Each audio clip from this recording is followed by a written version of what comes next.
السلام علیکم میٹرز، کیسے ہیں آپ سب؟ ہم لائے ہیں آپ کے لیے تجھے عشق و خدا کرے از قلم ام ہانی پارٹ 67۔ ناول کا آغاز کرنے سے پہلے ہمارے چینل ام ہانی ناولز کو لائک، سبسکرائب اور بیل آئیکن پر کلک کریں تاکہ آپ یہاں اپلوڈ ہونے والے تمام ویڈیوز سے بروقت مطلع ہو سکیں۔ تو چلیے ناول کا آغاز کرتے ہیں۔ نوید اپنی امی کی وجہ سے پریشان ہو کر رہ گیا تھا۔ روز ہی وہ کبھی ناشتے پر کبھی ڈنر پر صفیہ کا تذکرہ لے کر بیٹھ جاتی تھیں کہ جیسے ہی عزیر آئے گا وہ رشتہ لے کر پہنچ جائیں گی۔ نوید کے لاکھ منع کرنے پر بھی وہ ٹس سے مس ہونے کو تیار نہیں تھیں۔ رات کو اقبال صاحب کے نمبر سے کال آ رہی تھی۔ نوید نمبر دیکھ کر سیدھا ہو کر بیٹھ گیا۔ نہ جانے کیوں وہ اقبال صاحب سے بہت گھبراتا تھا۔ فون اٹھا کر ہیلو کہا، لیکن آگے سے آواز صفیہ کی سنائی تھی۔ اقبال صاحب گھر پر نہیں تھے اور عزیر سے عافیہ بیگم کی خیر خیریت کی بات ہوئی۔ عزیر نے ہی کہہ دیا کہ وہ نوید سے بائک کا پوچھ لیں، لیکن جیسے ہی صفیہ نے فون ملایا باہر کی بیل بجنے لگی۔ اقبال آئے تھے، اس لیے عافیہ بیگم جلدی سے دروازہ کھولنے چلی گئیں کہ دیر سے کھولنے پر کہیں غصہ نہ ہو جائیں۔ عین اسی وقت نوید بھی فون اٹھا چکا تھا، اس لیے صفیہ کو بات کرنی پڑی۔ آپ نوید بھائی بات کر رہے ہیں؟ جی ہاں، فرمائیے۔ نوید کا لہجہ خود بخود ہی تلخ ہوا تھا۔ وجہ اس کی والدہ کی روز کی بحث تھی جس سے وہ تنگ آ چکا تھا۔ صفیہ کو لہجہ کچھ عجیب سا لگا۔ وہ بھائی نے کہا تھا ان کی بائک کا پوچھ لوں۔ یہ بات یقیناً عزیر نے آپ سے پوچھنے کے لیے تو نہیں کہا ہوگا۔ گھر میں کوئی اور موجود نہیں ہے جو بات کر سکے؟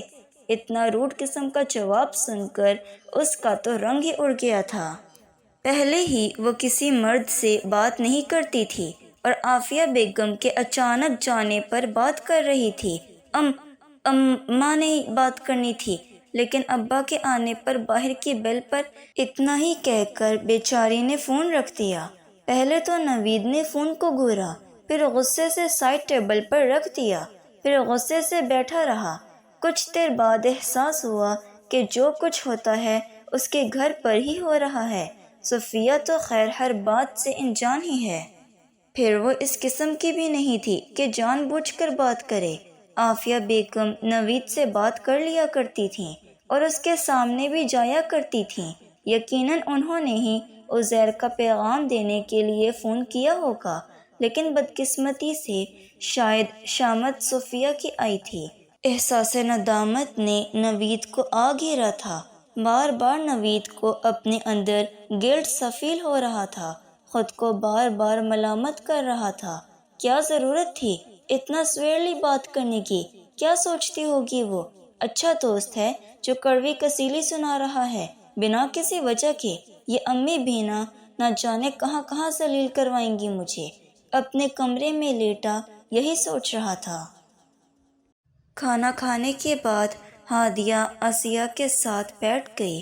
ادھر ادھر کی باتوں کے دوران ہادیہ نے شبانہ کی آمد کے بارے میں پوچھا۔ نہ جانے کیوں اسے ناہید کی باتیں سچ لگ رہی تھیں۔ آسیہ، شبانہ بابی سال میں 1 یا 2 بار تو آتی ہوں گی یہاں گاؤں میں رہنے کے لیے۔ ہادیہ کے استفسار پر آسیہ نے نفی میں سر ہلا دیا۔ کافی سالوں سے تو نہیں آئی۔ عمیر بھائی جان زیادہ نہیں بھیجتے انہیں۔ بھابی، میں نے فائزہ اور ہیرا کے لیے ابا سے کچھ چیزیں منگوا کر رکھی تھیں، آپ انہیں اپنے ساتھ لے جائیے گا۔ ٹھیک ہے، میں لے جاؤں گی، ہادیہ نے آسیہ سے کہا۔ آسیہ چائے بنانے کے لیے اٹھنے لگی تو ہادیہ بھی اس کے ساتھ آ کر چولہے کے پاس ہی بیٹھ گئی۔ بڑی مہارت سے آسیہ نے ان لکڑیوں کو جلایا اور آگ تیز ہونے کی صورت میں اس میں سے جلی ہوئی لکڑیاں نکالنے لگی۔ اپنی مطلوبہ آگ ہوتے ہی اس نے چائے کی کیتلی اس پر رکھ دی۔ ہادیہ بہت دلچسپی سے اسے دیکھ رہی تھی۔ آسیہ، لاؤ مجھے بتاؤ کہ کیسے بناتے ہیں۔ ہادیہ کو یہ سب کافی دلچسپ لگ رہا تھا۔ رہنے دے بھابی، آپ کا ہاتھ چل جائے گا، آپ کو عادت جو نہیں ہے، آسیہ نے مسکرا کر کہا۔ کچھ نہیں ہوتا، تم پیچھے ہٹو اور بتاؤ کہ کرنا کیا ہے۔ یہ ایک انوکھا سا تجربہ تھا اور خاصا دلچسپ بھی۔ آسیہ ہادیہ کو بتاتی رہی، پہلی بار اس نے ایسے چولہے پر چائے بنائی تھی۔ دھوئیں سے آنکھوں میں پانی بہنے لگا اور کھانس بھی رہی تھی، مگر پیچھے ہٹنے کو تیار نہیں تھی۔ سب کچھ نیا اور اچھا لگ رہا تھا۔ ہادیہ شام تک آسیہ کے ساتھ ہی رہی۔ عزیر چچا امجد کے ساتھ کہیں باہر گیا ہوا تھا۔ تقریباً 5 بجے تک واپس لوٹ آیا تھا۔ چچا بہت گھبرائے ہوئے تھے۔ آتے ہی چارپائی پہ بیٹھ کر آسیہ سے پانی مانگا اور پھر عزیر کی طرف متوجہ ہوئے۔ تیرے آکھنتے میں ٹھیکیدار نہ تیری گل کرا دیتی ہے، پر پھینکے دے سامنے تو ہی متھا دیں گا، میرا نہ آئے وچ، چچا امجد نے عزیر سے کہا، اور پانی کا گلاس آسیہ سے لے کر پینے لگے۔ آپ بے فکر رہیں چچا جی، آپ کا نام نہیں آئے گا، عزیر نے انہیں تسلی دیتے ہوئے کہا۔ چل پھر چنگا، میں ذرا دکان تو ہوں آواں۔ دونوں منڈے اپنیاں مستیاں چ مست رہندے نے، سر تے نہ کھلواں تا کم نہیں کردے۔ چچا پانی پی کر اٹھ کر کھڑے ہو گئے تو عزیر بھی کھڑا ہو گیا۔ ہم لوگ بھی بس جا رہے ہیں، ہو سکتا ہے کل شام تک کراچی واپس چلا جاؤں، اتنے دن رک کر کیا کروں گا؟ عزیر نے آگے بڑھ کر چچا کو گلے لگاتے ہوئے کہا۔ رات ایتھے رک جاندے پتر، چچا نے اس کی کمر تھپ تھپاتے ہوئے کہا۔ نہیں چچا جی، واپس وہیں جاؤں گا، رفیق چچا جی سے بھی بات کرنی ہے مجھے، عزیر نے جواب دیا۔ چل جیویں تیری مرضی۔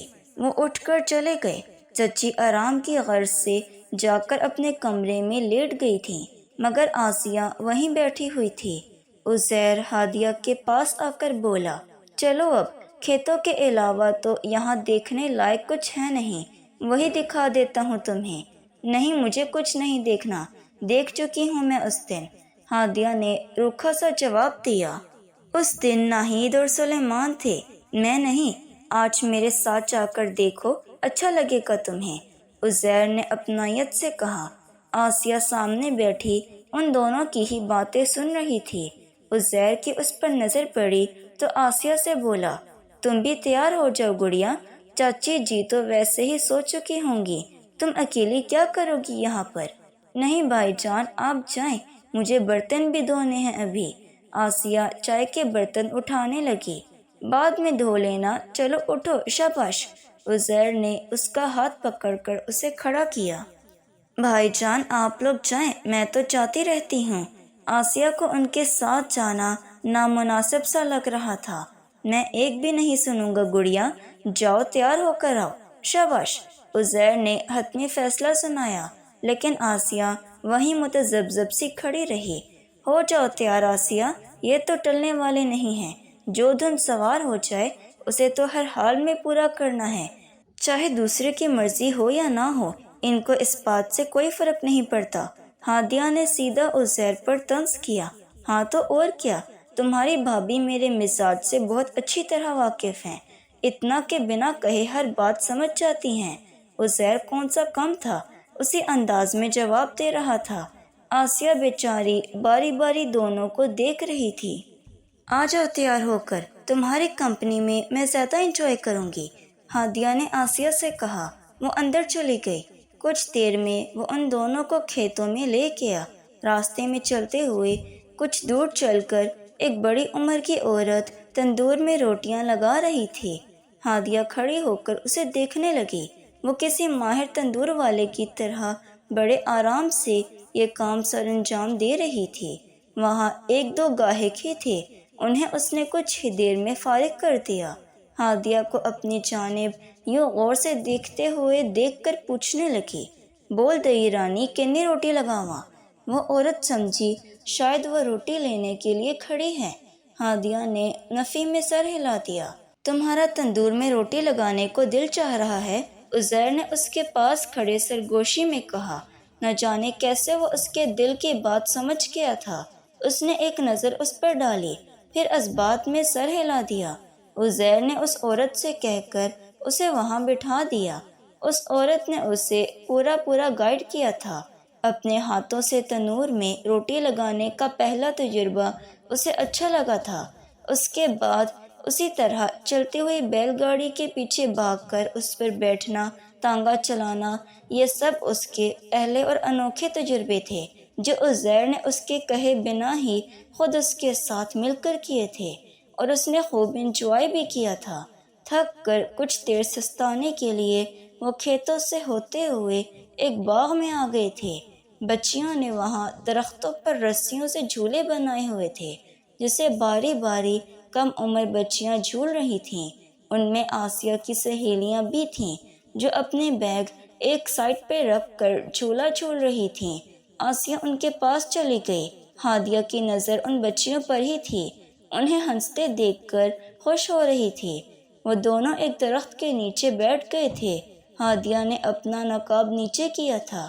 اس وقت وہاں کوئی بھی نہیں تھا اور نقاب کی عادی بھی نہیں تھی، اس لیے کھلی فضا میں سانس لینے لگی۔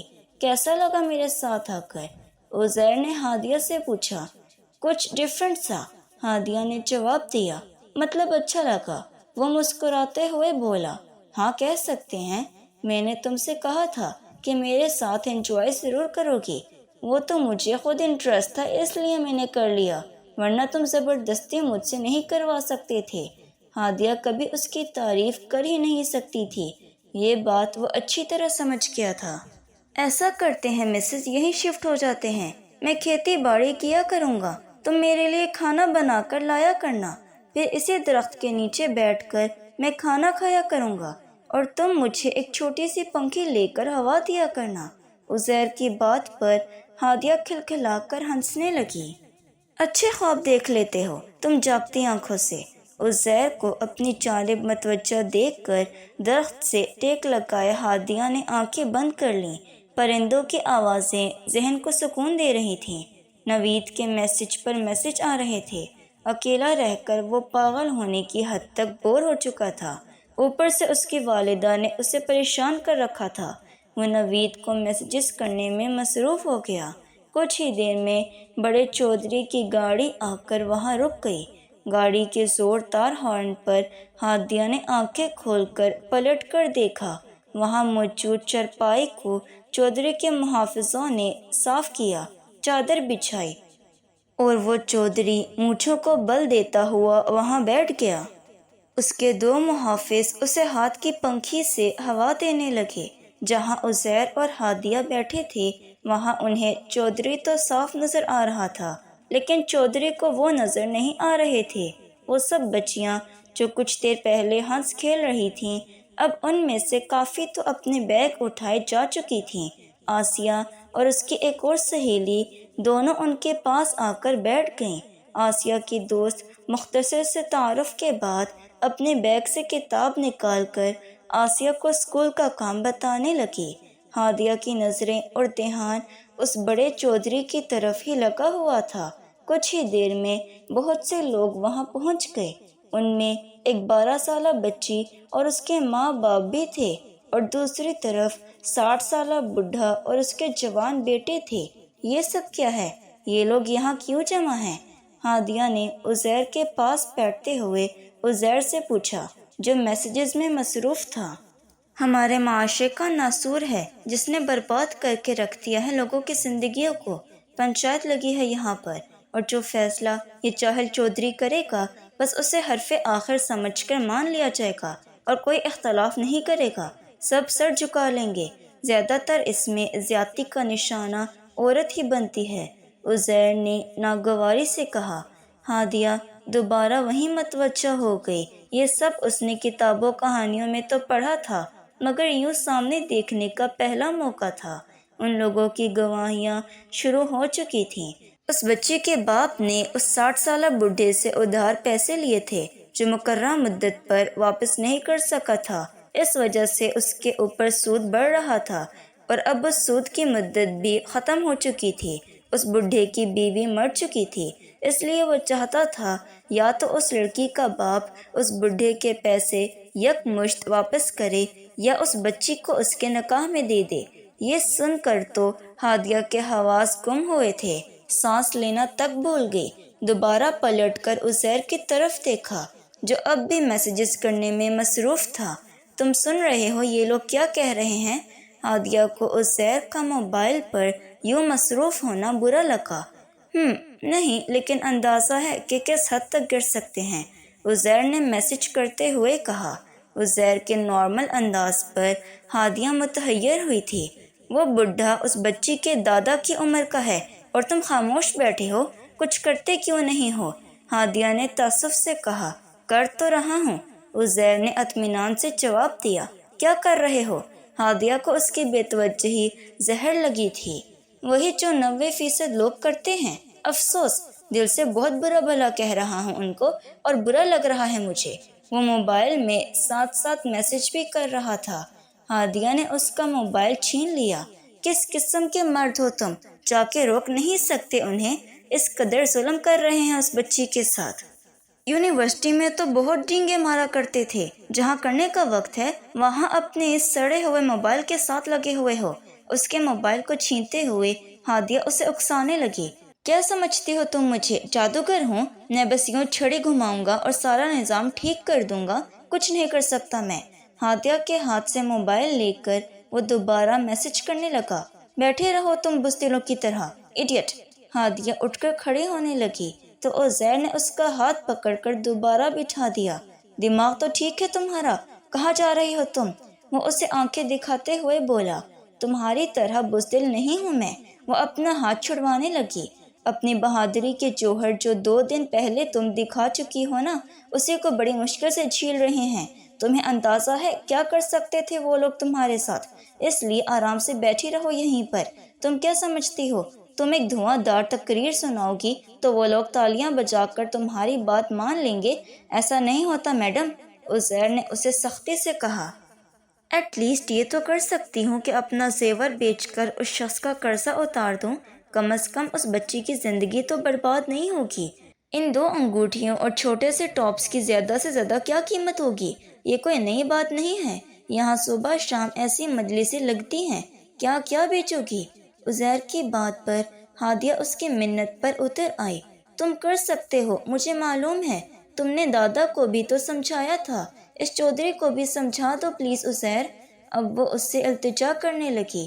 میں کچھ اور سٹوری سنا چکا ہوں اس چودھری کو اپنے بارے میں، اس لیے مشکل ہے، اگر بار بار اس کی نظروں کے سامنے آیا تو شک ہو جائے گا اسے مجھ پر، عزیر نے صاف جواب دے دیا۔ ہادیہ دوبارہ وہاں دیکھنے لگی۔ وہ عورت اور وہ بچی بلک بلک کر رو رہی تھی۔ ہادیہ کو اپنا دل کٹتا ہوا محسوس ہو رہا تھا۔ ایک آئیڈیا ہے میرے پاس، لیکن اگر تم میرا ساتھ دو تو، عزیر نے مسکراتے ہوئے اس سے کہا۔ ہاں بولو، ہادیہ فوراً سے بولی۔ بڑے چودھری نے تمہارا چہرہ نہیں دیکھا، اس لیے تم کر سکتی ہو۔ عزیر نے اپنا پلان ہادیہ کو بتایا۔ وہ فوراً سے تیار ہو گئی۔ آسیہ کی دوست نے نظر کا چشمہ پہنا ہوا تھا، وہ اتار کر عزیر نے ہادیہ کو دے دیا۔ ایک رجسٹر اور پین اسے پکڑا دیا۔ جاؤ اب، اور ہاں بی کیئرفل، تمہاری ذرا سی غلطی تمہارے ساتھ ساتھ ان لوگوں کو بھی نقصان پہنچا سکتی ہے۔ اور یہ لو کارڈ، اسے چودھری کو دور سے دکھانا، وہ چودھری پڑھا لکھا نہیں ہے اس لیے زیادہ توجہ نہیں دے گا۔ عزیر نے ایک کارڈ اپنے بٹوے سے نکال کر اس کے ہاتھ میں تھما دیا۔ آج کھانے کی میز پر پھر چکن قورمہ دیکھ کر نوید نے بے دلی سے بس تھوڑا سا ہی سالن اپنی پلیٹ میں ڈالا۔ امی روز روز کیا آپ یہی بناتی رہتی ہیں؟ کبھی دال سبزی بھی بنا لیا کریں۔ نوید منہ بسورتے ہوئے بولا۔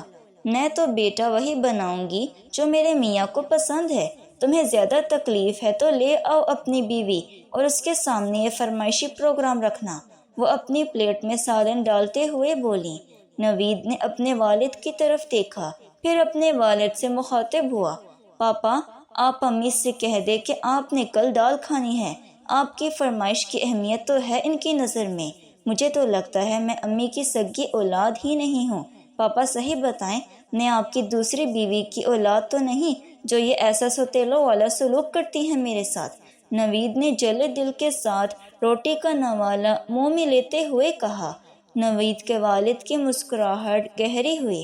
ارے تمہارے منہ میں خاک، جو منہ میں آ رہا ہے بکے جا رہے ہو۔ نوید کی امی آنکھیں نکال کر اسے بولنے لگی اور اس کے پاپا ہنسنے لگے۔ ویسے بیگم وہ بھی ٹھیک کہہ رہا ہے، تم اس کی پسند کا بھی خیال رکھا کرو، ایک ہی تو بیٹا ہے ہمارا۔ سوچو زیادہ بچے ہوتے تو کس کس کی فرمائش پوری کرتی۔ انہوں نے سمجھانے کی اپنی سی کوشش کی، آپ نے ہی اسے سر پر چڑھا رکھا ہے، یہ تو جیسے بڑا میری فرما برداری کرنے کو تیار ہے، اور بچے ہوتے تو اس کی منتیں تو نہ کرنی پڑتی مجھے۔ وہ بھرائی ہوئی آواز سے بولیں اور دوپٹے سے آنکھیں مسلنے لگی جیسے آنسو صاف کر رہی ہوں۔ نوید کے پاپا اب نوید کو گھورنے لگے۔ وہ بیچارہ یوں دیکھ رہا تھا جیسے پوچھ رہا ہو کہ میں نے کیا کیا ہے۔ ٹھیک ہے، مت بنائے میری مرضی کا کچھ، جو جی چاہے وہی پکا لیا کریں، نوید نے ہتھیار ڈالتے ہوئے کہا اور روٹی کھانے لگا۔ کل اپنا ناشتہ کھانا خود بنانا، خبردار جو مجھ پر آرڈر جھاڑا جو تم نے، دن میں 10 دفعہ تو تمہیں چائے چاہیے ہوتی ہے۔ اس کی امی نے اگلا شکوہ بھی اسے سنایا تھا۔ ٹھیک ہے، کر لوں گا، یہ کون سا مشکل کام ہے، اب رونا بند کریں آپ، ورنہ پاپا نے گھور گھور کر وہ بھی حلق سے اترنے نہیں دینا جو میں مجبوراً کھا رہا ہوں۔ نوید نے معصوم سی شکل بنا کر کہا۔ اس کی والدہ بھی اپنا کھانا کھانے لگیں۔ ہادیہ نے اپنا عبایا اتار کر سائڈ پر رکھ دیا۔ عزیر کا موبائل اور پین رجسٹر ہاتھ میں لیے پیچھے کی جانب سے ہوتی ہوئی ان سب کے سامنے آ کر کھڑی ہو گئی۔ عزیر، آسیہ اور اس کی دوست درخت کی اور سے اسے دیکھ رہے تھے۔